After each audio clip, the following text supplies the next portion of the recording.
Thank you, Deputy Speaker. And just as an aside, I congratulate you on your 14th year in Parliament on Wednesday, if you make it that far, Deputy Speaker. We'll party Speaker. on Wednesday. So I rise to make some comments as one of the 3 Labor members of the Joint Select Committee on Australia's Family Law System on the tabling of the committee's 3rd interim report and the committee's final report. This committee was appointed by the Parliament in September 2019, and thus this inquiry has been running for over 2 years. I had concerns about this Family Law Committee before it was commenced. I was concerned about the number of recommendations from other reports and inquiries already sitting and collecting dust in Attorney-General Porter's office. This Liberal majority government appointed a one-nation senator deputy chair of the committee. I was concerned about comments by the deputy chair made prior to the committee even hearing any evidence that many women were lying to the family court, an assertion that was dispelled unanimously by this committee in our 2nd interim report, a report that the deputy chair signed off on. I was concerned that the only motivation for the Morrison government commencing this inquiry was to kick this can of worms down the road, to do nothing but to pretend otherwise. Despite all of these concerns, I've taken my role on this committee seriously, as have my Labor colleagues and others. The committee had the privilege of hearing the very personal stories of many people who have experienced the family court system firsthand.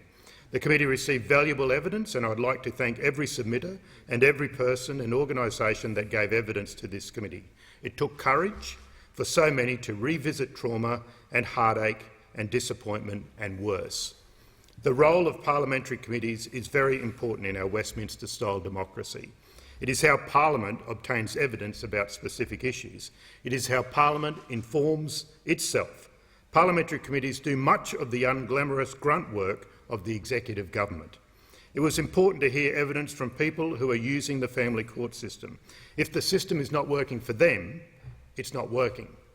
And it was important to hear from experts in family law and family violence for their analysis of what needs to change.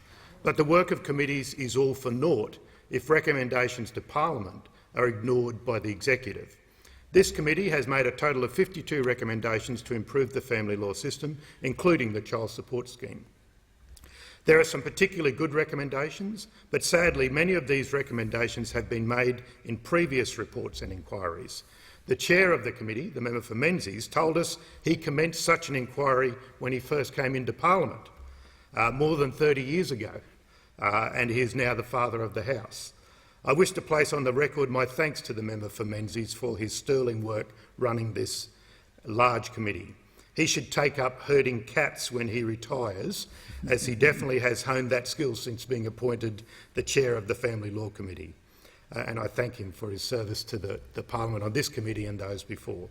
For the 2 years it took the committee to come up with another 52 recommendations to fix the family law system, what did the coalition government do? They didn't implement any of the multitude of recommendations they already had to improve the family law system. Instead, unbelievably, they abolished the Family Court of Australia. They abolished an internationally renowned family court without any recommendation to do so, none at all.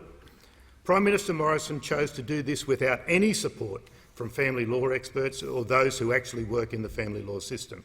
He didn't even wait for this inquiry, the one the coalition called for to help improve the family law system, to be completed and to hand down its final report. This will be the most shameful legacy of the Morrison government, abolishing the Family Court of Australia. Abolishing things is the coalition's only legacy. They build nothing. It turns out the I don't hold a hose mate Prime Minister didn't mind picking up a sledgehammer and swinging it when it came to a family court that was the envy of the world. It's a pity the Prime Minister wasn't as eager to make changes that would have actually made the legal system safer for families. There were plenty of sensible recommendations to choose from, many of which have been repeatedly recommended in report after report and have been recommended again by this committee. My private member's bill is one example. It removes a dangerous presumption in the Family Law Act that has been recommended by many reports. The Women's Legal Services Australia has been calling for this change as part of their Safety First in Family Law campaign, endorsed by more than 90 organisations. I introduced this private member's bill last year. It is still before this chamber, Deputy Speaker, and all the Prime Minister needs to do is to bring it on. But I would put money on him doing nothing.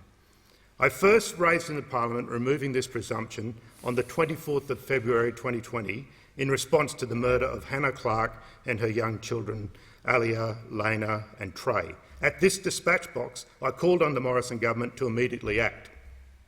After I spoke, the member for Petrie crossed over the floor of the parliament to tell me that my comments were unfair because the coalition government was doing something. He was personally insulted, the member for Petrie. So, what was the government doing? A year and a half on, and what have they done? Well, they've abolished the Specialist Family Court. I didn't realise that that's what the member for Petrie intended to do. Otherwise, I would have actually been a lot less polite than I was. So for 8 years, the coalition government starved the family law system of resources. They failed to replace judges as they retired, with some judges not being replaced for more than a year. Attorney General Porter was almost holding the family law system to ransom so he could fulfil his ideological dream of abolishing the Family Court of Australia. There is simply no other explanation. And now that the Family Court of Australia has been abolished, the Morrison government is finally giving the family law system some much-needed resources, such as funding for 42 new registrars to assist the judicial process and avoid delays. Imagine what a difference 42 more bodies who can hear simple matters and assist with case management will make. If only those 42 registrars had been funded 8 years ago, how many more families would have avoided harm, heartache or worse? How much misery visited on children might have been avoided? How much anger and heartache could have been prevented? As I said, there are some great recommendations to come out of this committee's report, even if many of them are not new. There is one recommendation I'd like to quickly mention. The final report contains a recommendation to expand the Lighthouse project to all registries and all parenting and property matters. Labor members strongly support this recommendation. The Lighthouse project is a screening program for family violence. Data from the court, reported on just this weekend, confirms that family violence is seriously underreported. 80% of cases involve at least one risk factor of either child abuse, family violence, drug and alcohol abuse, mental illness or threats of harm or abduction.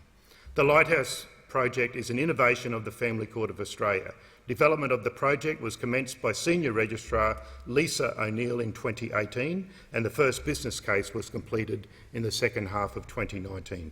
To be clear, the Lighthouse project was not a proposal put forward by the coalition government, the One Nation political party, or any other political party. Instead, it was the result of hard-working professional court staff responding to the needs of complex families coming before the courts. Labor members congratulate the court for this innovative project and thank the professional staff for their expertise in designing this important screening tool. This inquiry was an excuse for the Morrison government to kick the can down the road, to avoid doing anything other than erode the specialisation in the family law system by abolishing the Family Court of Australia.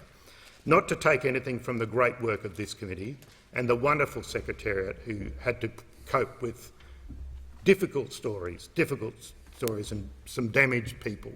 So not to take anything from the great work of this committee, instituting inquiries is not governing.